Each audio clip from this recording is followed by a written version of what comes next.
VP and Publisher at Graphics. Nikolai Muth, Senior Editor, Graphics and Manga. Samuel Satine, co-creator of the beloved and groundbreaking manga series Unico, and also some exciting news we'll share. And guiding the conversation is Deva Yogi, manga expert, writer, critic, illustrator, the list goes on.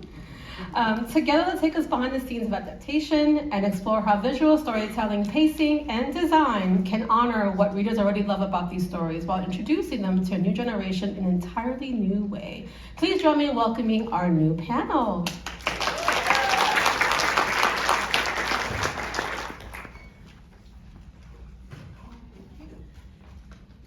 How was that?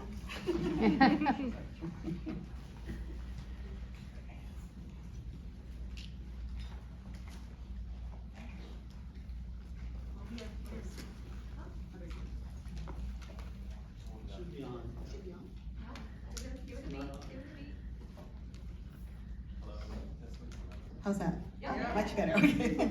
Hi, everybody. Thank you for coming today in person and online. We are so pleased to have you here with us today and to have us have here today the people who are making the graphics manga program happen. So first of all, you know, we're talking about reimagining classics through manga. When we're talking about classics, we're both talking about classic manga as well as classic Scholastic books. So let me ask David, because David is the mastermind of all this.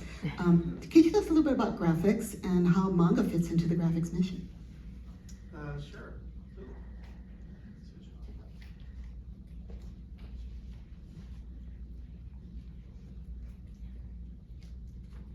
There we go. Sorry for that. The graphics program, which started about 20 years ago, was really created because there was a lack in the marketplace of comics for kids, obviously. And it seemed like a very obvious idea at the time to me, but it really wasn't something that was embraced by booksellers yet, and by parents and some educators. And of course, librarians were leading the way, telling us that graphic novels were the most checked out books in their library. So we listened to them as we listened to you about manga for kids, and we decided that we should start the graphics imprint. And so within graphics, I realized that because of the popularity of manga, which we know is huge, it's one of the best-selling categories in comics at this point. And so it just felt like, well, of course, we have to have manga for middle grade readers, 7 to 10, 8 to 12, teens. We need to create this material, find the material, and publish it for kids because there's a real need for it. And again, we followed people like Debbie Oki and Jillian Roots, who were saying, yes, you know, kids are asking for manga, but there's a lot of it that's not appropriate for them. So that's where hopefully the graphics manga program is going to solve a problem for you and for many kids who want to read manga.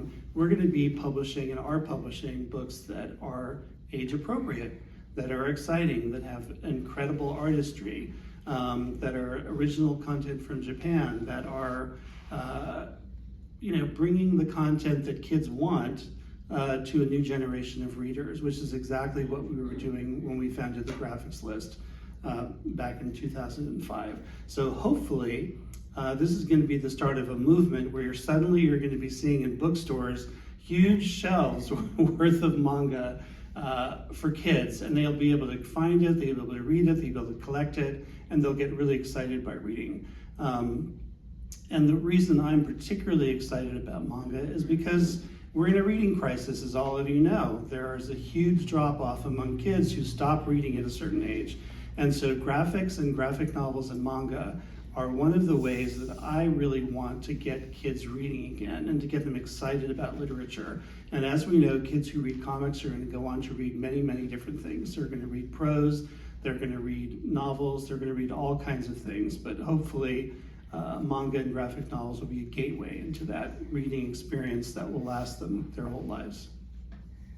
So Nikolai, tell me a little bit about, what brings you to the graphics manga mission and what what are you trying to do? Yeah, happily. So I joined graphics in Scholastic in October of last year, so pretty recently, although I guess it's already been almost a year. Time flies when you're having fun. I am an editor on the graphics team, but it's really David and I that are doing the Manga program at the moment and heading that. And we already have, as you can see here, several series that are out and we're really excited about. And essentially, yeah, like David was saying, I mean, David, what a figure. I mean, David in graphics is the reason why there's a kids graphic novel shelf at bookstores. And we have this great idea of, well, there should be a kids manga section as well, because like we've, heard in all the programming this morning, there's this need, there's this desire, kids are voraciously reading manga. And it's taking educators, librarians, teachers, parents time to catch up to that. Like, what is manga? How do I approach it? What do I, if my kid asks if they can read Attack on Titan, like, is that appropriate? Or, Demon Slayers, what a popular series. There's like a whole family gets murdered in the first chapter, and like it's a great Let's not story. forget about the demon heads that go flying. It's a great story. These are great stories, and that's really the through line. Like, as we've talked about, manga is such a diverse and wide category, but really the through line is that there are these interesting, readable stories that keep being told, or that are just different, such a wide variety of good stories. So we really saw that there was a need for a manga that was had those amazing stories and the really readable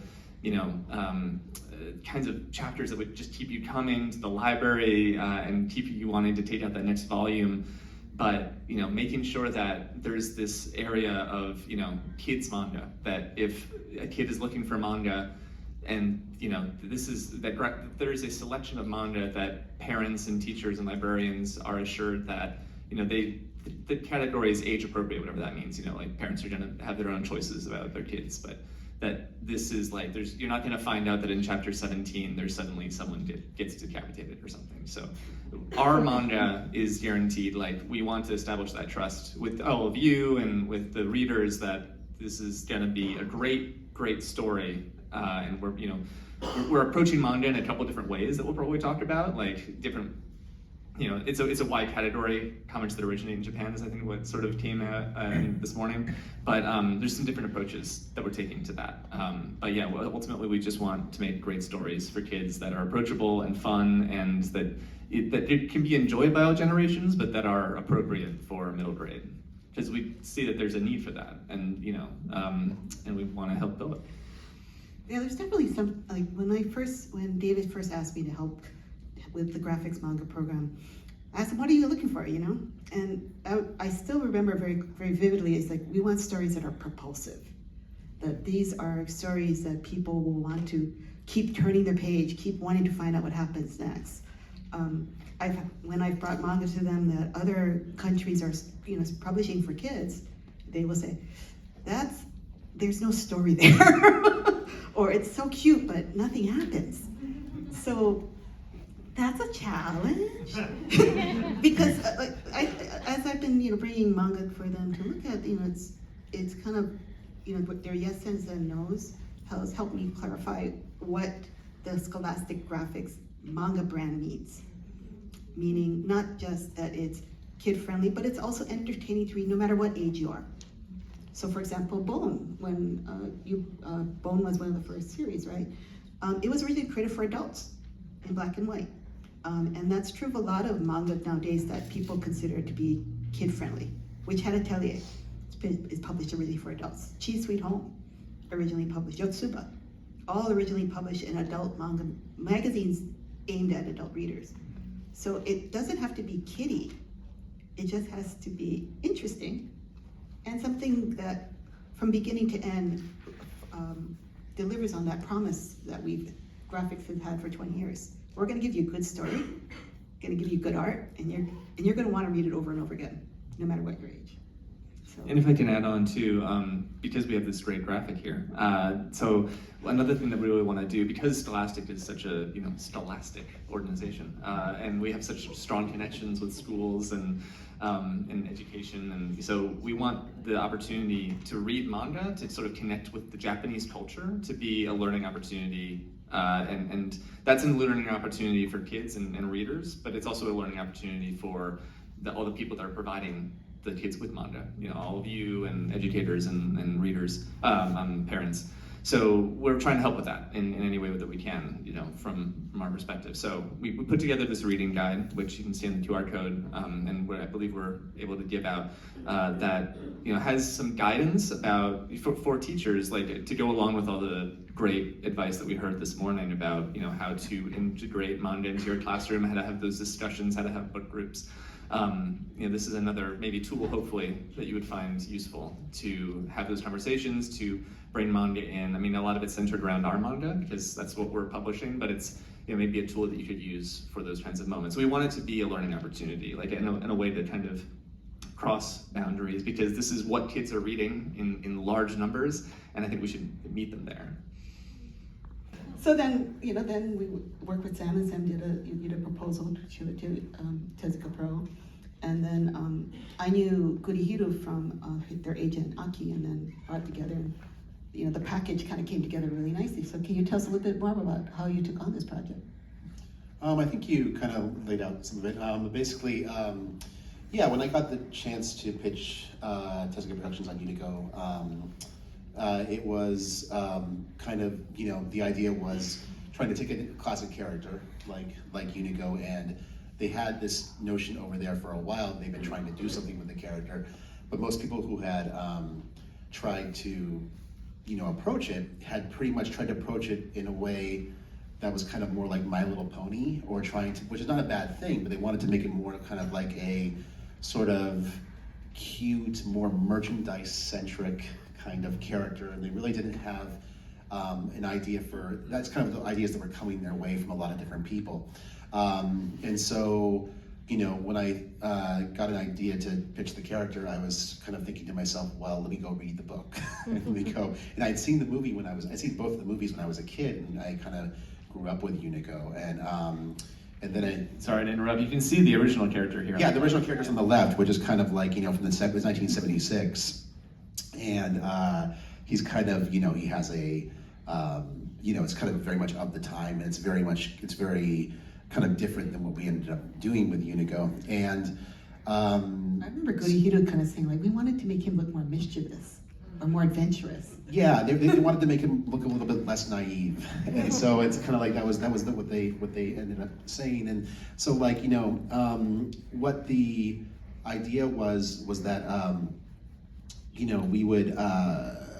we wanted to turn it into a story that was actually more faithful to the original material, which is actually a more complex story.